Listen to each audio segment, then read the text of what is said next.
GEO went down over 16% today as they had some earnings, and Michael Burry's 13F both together, and he reduced over 47% of his position, but it's still his biggest position in his portfolio, his US stock portfolio. So in this video I'm going to review GEO one more time and talk about earnings, talk about some of my valuation on the stock, and give my thoughts in general to really determine if GEO is still a buy, and especially if it's maybe a better buy after it's down over 16%.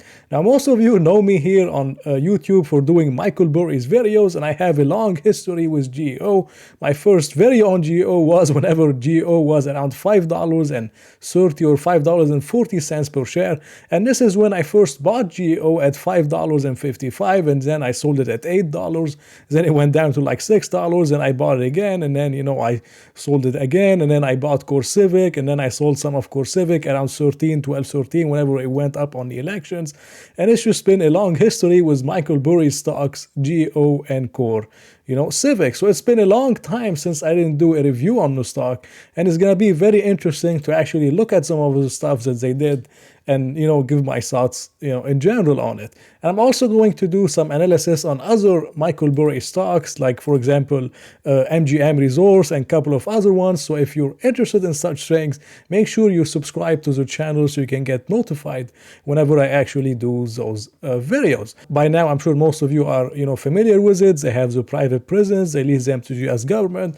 I talked about the assets on the balance sheet in my previous videos, that they are pretty much valued like 50% lower than what they should be valued in the real world. Whenever they sell their prisons, they're selling them at a big premium to the US government, and they're taking this money and paying back debt. They also have the whole monitoring devices with ICE and with the US government. So I think most of you are familiar with the business model. So the most important thing, in my opinion, is the 2023 financial guidance. And they did issue guidance for 2023 of net income between 100 million to 127 million. And this was largely due to the increase in interest expense of approximately 67 million. But this guidance doesn't include any assumption of reactivation of idle facilities, which is around 11,000 beds and 2,000 re-entry beds. They could either reactivate them, or they could maybe sell them to the government or to a state or something like that. And this is not really counted in the guidance. But the big concern is, of course, the 67 million interest expense.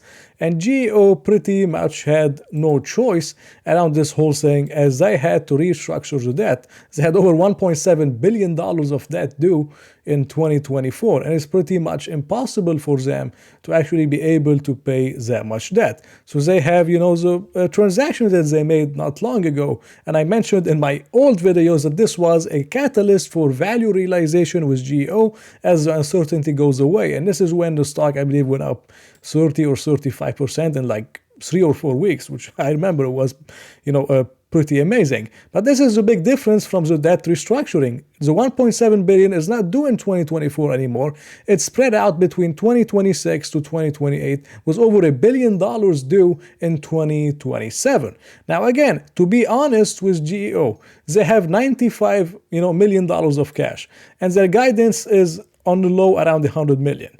Now, 100 million every year from 2023, to 2026, maybe it could pay their 2026 debt, 300 million. But then they're going to be faced in 2026 with over $1 billion due in 2027. The only way they could pay this off is if they sell a lot of assets, which because they trade at a premium, and then they can potentially, use that stuff to actually pay the 2027, debt. Or maybe they can, when they get to 2026, as they have a better debt profile, better free cash flow, maybe they can even refinance it to 2030, 2032, and then they can slowly pay down the debt. But again, GEO is not a story that's going to happen tomorrow. This is, you have to have a 5-6 year type of investment horizon for GEO to be able to pay back the debt. And maybe GEO can potentially reactivate itself as a REIT, reinstate a dividend. That would bring in a lot of buyers. Maybe GEO can actually buy back stock like CoreCivic is doing, which I personally prefer. CoreCivic a little bit more than GEO because they have lower debt. They are using the free cash flow to actually, buy back stock.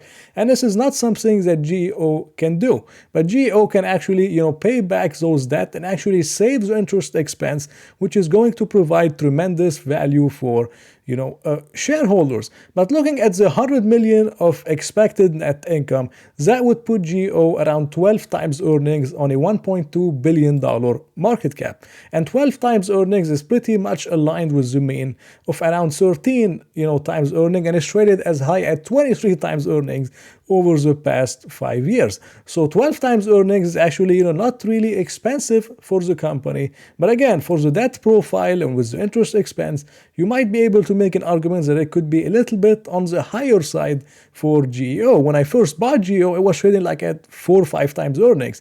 But again, it had a pretty bad debt profile. But now the debt profile is a bit better, but they had to sacrifice higher interest expense. But they pretty much had no choice, with this whole thing. So again, giving my thoughts on GEO, on 100 million of net income, it could be maybe 120 million, which would put it around 10 times earnings. So 10 to 12 times earnings, GEO is not expensive. And if they don't sell any assets and they just use this 100 million to actually pay back some debt, they can maybe do, pretty good job paying down the 2026 type of unsecured type of loans. But the 2027s, I'm not sure what they will be able to do about those whenever they, pretty much get to it. But again, if you're a GEO shareholder, I still believe GEO is undervalued.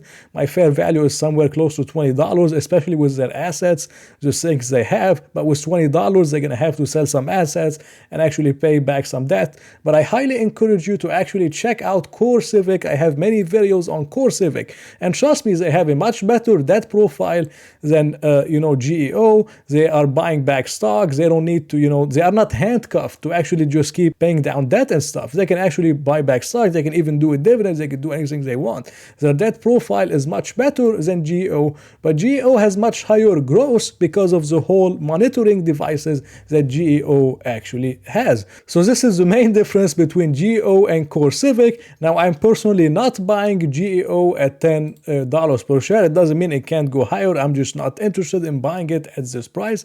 At this price, I would personally rather buy CoreCivic around $10.89 per share. But for me to buy back in GEO, to open another position again, after I bought it at $5.55 and then, I bought it then at $6 and I've been in and out, I would have to buy GEO around $8 per share.